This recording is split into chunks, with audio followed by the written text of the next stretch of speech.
Ижемцы – финно-угорская этническая группа коми-зырян.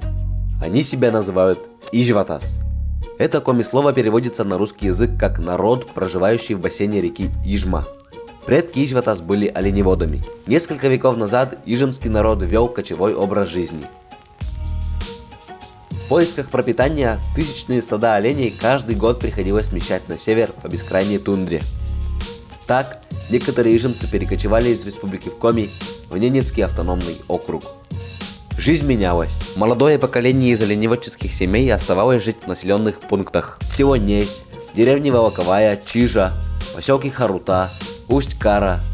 Вместе с Ижватас и переехал фольклор.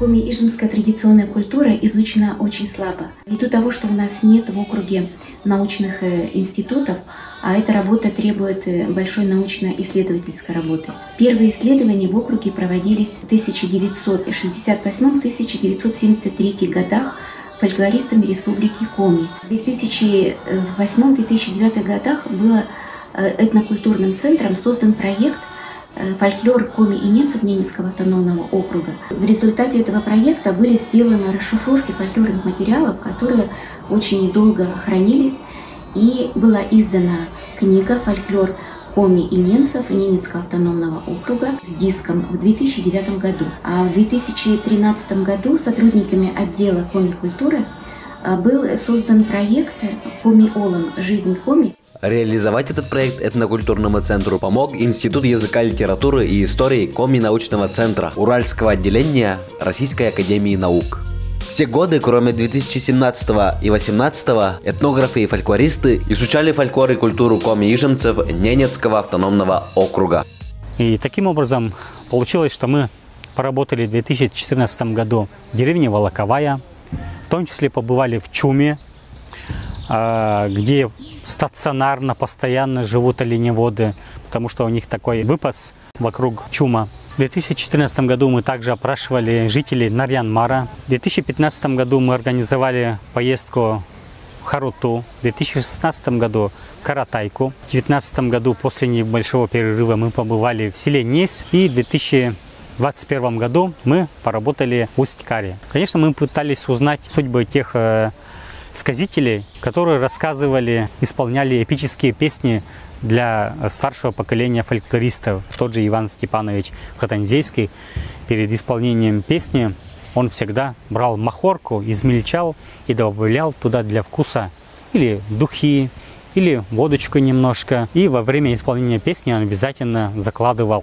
махорку в нос.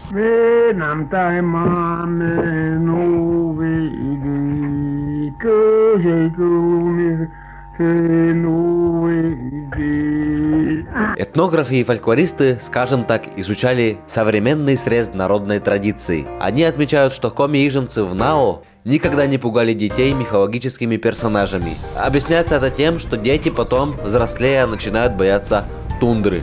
Этого тут совсем не нужно. А вот в республике Коми, особенно в южных районах, мифологическими персонажами детей ой как пугали.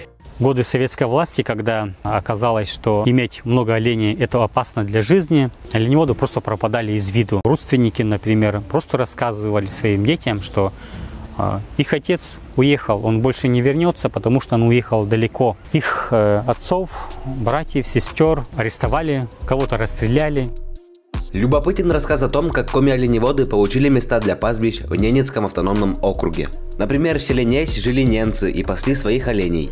Ижемские оленеводы у них выкупили ворги, которые вели прямо к морю. Но, к сожалению, им достались самые заболоченные места. Тем не менее, так ижемские оленеводы закрепились в этих местах, и до сих пор они кочуют до побережья моря. В Канинско-Тиманской тундре живут потомки тех оленеводов, которые перекочевали с Ижемского района.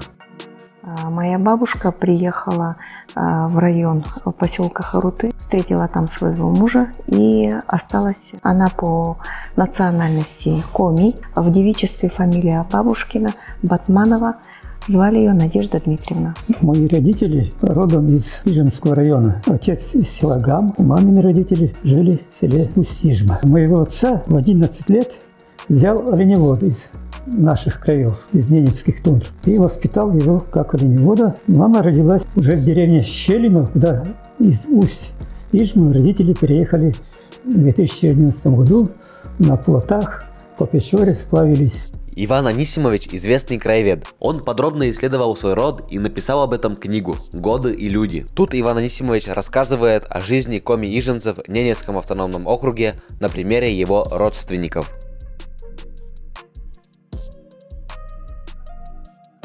Мама спускается по оврагу к ручью по Итулению. Она на 8-м месяце беременности. А вот интересный снимок. Это мясо сырое едим. В Тиманских лесах есть такой Козьмин перелесок. Но это священное место стало почитаемым, в том числе и для коми, для русских, для остальных народов, которые проходят в настоящее время там по зимнику. Отец информанта, он не верил, что это место какое-то святое. Он святотатствовал, да. Вот, в какой-то момент на оленях аргишем там проезжали и случайно задели миску, где находились эти дары, там монетки, различные вещи. Вот. И после этого отец информанта исчез, он не доехал до места стоянки, где должны поставить чум. Вот. Отправились на поиски, и его нашли через много-много часов. А отец информанта потом начал рассказывать о том, что спустя некоторое время, после того, как отъехали от этого места, ему начало казаться, что перед ним сидит человек, молится без головы, и его постоянно куда-то ведет. И отец информанта постоянно в это место шел, и он понял, что он окончательно заблудился. Только после того, как плюнул на все это, развернул свою малицу, он смог выбраться из этого несчастливого места и найти место стоянки.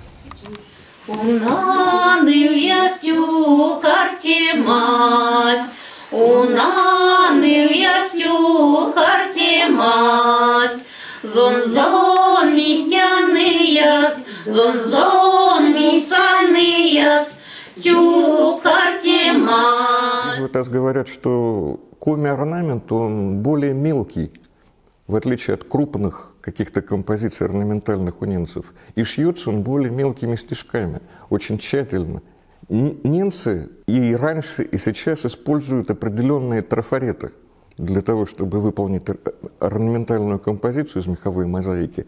Коми-женщины никогда не пользуются трафаретом, поскольку у них считается, что нельзя повторять чужой орнамент. Он должен быть индивидуален всегда. Стыдно повторять чужой орнамент. Традиция ижемских коми очень любопытна. Она не только современные модификации какие-то, новшества впитывает, но и культуру тех народов, с кем они живут по соседству. Ханты, ненцы, манси. То есть очень легко усваивают их традицию, но не просто так усваивают, а, как правило, перерабатывают, вносят какое-то усовершенствование и порой настолько ее изменяют, что потом те же их соседи ненцы и манси, у которых они заимствовали традицию, говорят, что это ижемцы придумали, у них все лучшее, у них все самое хорошее. Технологическая традиция ижемских коми, она очень динамичная и легко усваивает новшества, проверяет их на практике, если они оправдывают себя, они приживаются. Даже традиционные изделия, которые они делают, ранее делали они, допустим, их из оленей кости, а сейчас они начинают изготовлять не из кости, а из пластика, из жесткого пластика. Те металлические изделия, которые раньше были литыми, бронзовыми, они теперь порой изготовляют для упряжи из деталей от космических ступеней, которые падают в тундре. Очень поразила новая техника, которая в быту у них прижилась, это так называемые триколы. Они вроде бы и серийные, но каждый хозяин по-своему совершенствует эту конструкцию. Можно даже ввести такой термин, как народный дизайн тундровый. То есть у каждого хозяина своя такая машина, и она индивидуальна, как правило. В 70-е годы совхаизм требовал модификации тундровой жизни. И один из экспериментов оказался удачным. Из жесткой конструкции тентов в основании, которые собираются практически за 15-20 минут, мы это собственными глазами наблюдали, там стелится пол лата, как овчуми, и делается шатер натяжной. Причем вся эта конструкция изнутри утеплена. И, как это ни странно, эта конструкция прижилась То есть там они спят не на постелях меховых, а ставят раскладушки или даже какие-то разборные конструкции кровати легких. В современной национальной этнографической жизни региона коми-ижемский язык всеми силами пытаются сохранить. Даже изданы учебные пособия на коми-ижемском диалекте, которыми пользуются ученики школ. Например, в поселке Харута коми-язык входит в общеобразовательную программу. У них существуют театральные группы, они ставят постановки на коми-языке, они поют песни на коми-языке. В поселке Харута у нас в основном проживают коми-ижемцы, коми. Все говорят на коми-языке, язык хорошо сохраняется, потому что говорят в семье на коми-языке, язык передается. А чтобы изучить коми-язык в Нарьян-Маре, так сказать, в столице Ненецкого автономного округа, можно записаться на уроки коми-языка, который проводит этнокультурный центр Ненецкого автономного округа. Самая наша главная задача по уставу – это сохранение нашего языка, сохранение традиций, и поэтому мы создали кружки общения на коми-языке. Вот они у нас в Каратайке работают, в Харуте, Харивьере, в Нарьян-Маре. Но сейчас я хочу сказать о том, что все-таки люди очень потянулись к родному языку. Есть такое желание знать родной язык. На базе этнокультурного центра уже много лет работает фольклорный ансамбль «Печурянка». Жители Нарьян-Мара от мала до велика с радостью ходят на репетиции ансамбля, чтобы петь коми-песни.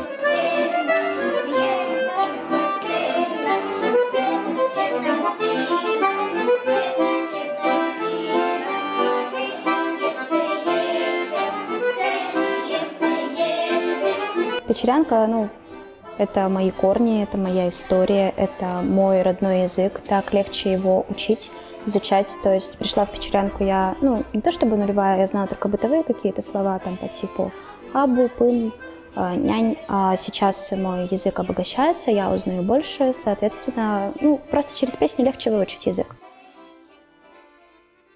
Культура ижемских коми до настоящего времени остается открытой культурой. И благодаря этому она живет и здравствует, впитывая традиции русских, немцев, до всех народов, с кем вместе проживает. В то же время всегда привносит что-то свое. И остается все же ижемской традицией. Коми-ижемцы Ненецкого автономного округа считают эти края родными.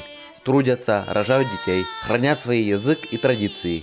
Ненецкий округ давно стал для ижемцев таким же родным, как и исконная родина. Беречь традиции и смело смотреть вперед. Такие заветы предков для Ижватас будут важны во все времена.